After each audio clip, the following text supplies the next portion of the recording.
Another year, another TGA. I have to say that this year's TGA was one of the best. It still fell in the usual traps that Keighley's shows do, with a strong start, a stale middle, and trying to close the show with a big game. But they definitely managed to keep the level of the reviews more balanced throughout the show this time, and separating the break trailers from the actual show trailers helped avoid the problem of games blending together. Overall, a great improvement. Also, a lot of unexpected reviews. If I could sum up this year's TGA in a word, it would be surprising. So now, let's go over these reviews and I'll give my take on the ones that caught my attention.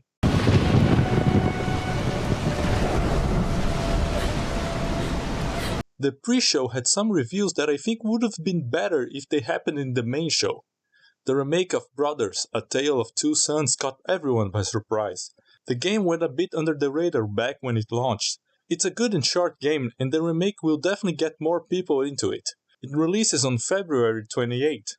The Rise of the Golden Idol was another surprise. I reviewed the first one and really liked it, so I'm looking forward to it. No hard release date though, just a 2024 window. Usual June was a nice review. The combat looks good and it uses the stop-motion animation that recently has become more popular. From the creators of Dead Cells comes another roguelike, Windblown. This time though, the perspective is in 3D top-down instead of 2D from the side. From the trailer, the game seems to be focusing on quick movement. For a review, it was great, and I'll keep an eye on it. Metaphor ReFantasio also had a new trailer showing a lot more gameplay. For this game, Atlus seems to be mixing real-time with turn-based combat. I still need to know more about the game, but Metaphor did well for itself with this trailer.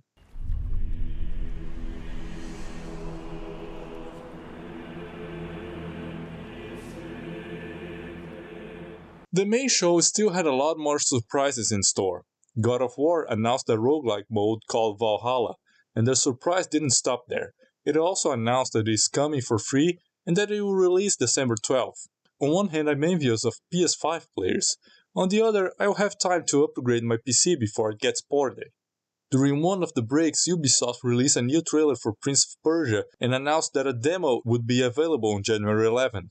Another game that took advantage of the breaks was Space Marine 2, which announced the release date of September 9. I talked about the previous two games in my review predictions video, but one game that I shied away from talking about was Hellblade 2. The previous showings were not inspiring confidence, and I thought that they would not show this game again until they were ready to give a release date. This new trailer didn't change my feelings. This time Ninja Theory actually showed proper gameplay, focusing on combat, but all the quick cuts combined with the vague 2024 release window still make me feel uneasy about it. Moon Studios revealed the ARPG they are working on. No Time for the Wicked looks interesting and the visuals are stunning as expected from the team behind Ori. Sega had been teasing a review at the Game Awards on the week before the show, but I think it was probably one of the biggest surprises of the night. Sega announced not one, not two, but 5 new games from their legacy IPs. Jet Set Radio, Streets of Rage, Shinobi, Golden Axe, and Crazy Taxi are all getting new games. If you keep with gaming news, you probably heard that Sega had plans to leverage their classic IPs, but I did not expect them to leverage so many at once. The only catch was that it was a development announcement, so don't expect much news about these games for a good while. Another astounding review came from Square Enix in the form of Visions of Mana, a new Mana game releasing in 2024. Mana fans rejoice!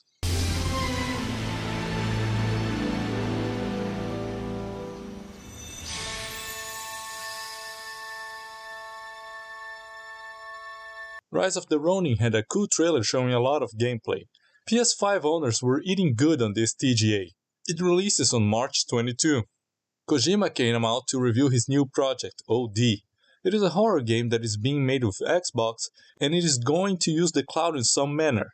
They definitely lean into PT for stage talk, and the partnership with Jordan Peele is also nice, but not a lot of details about the game besides that. Black Myth Wukong finally has a release date, August 20th. I'm still very skeptical of this game, so I'm not sure if I will play it when it releases. A review that really caught my interest was Tales of Kenzura Zao. It is a Metroidvania with enemies and environments heavily inspired by African myth and folklore. This gave the game a very distinct look. Besides Kojima, another big win for Xbox was the reveal of Arkane's new game, Blade. While I prefer playing stealth in Arkane's games, anyone that went with more violent playthroughs know how good the combat can be, and Blade is a character that fits perfectly this type of gameplay. The downside is that it was just a teaser, so the game is still very far away. Sean Murray came out to talk about Hello Games' next release, Light No Fire. It has a similar premise to No Man's Sky, but instead of creating a galaxy, this time they are creating an entire planet. Anyone that remembers No Man's Sky release have reasons to be doubtful. I am as well, but I do not expect Hello Games to commit the same mistake twice. Guilty Gear Strive revealed Ilfeld, the next DLC character. That wasn't a surprise since it had leaked already. What wasn't expected was the reveal that a new 3v3 mode is being added to Strive.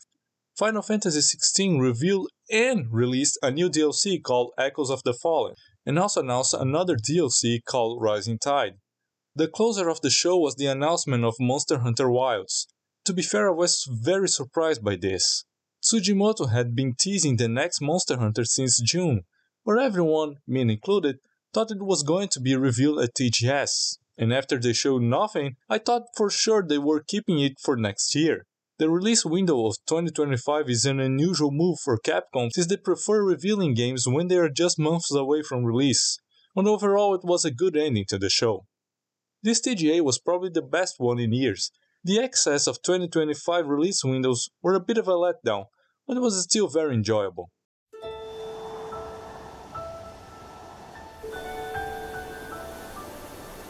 This was my review for the announcements at the TGAs. If you want to add something I didn't mention here, leave a comment below. And if you enjoyed this video, leave a like, subscribe, and I'll see you around.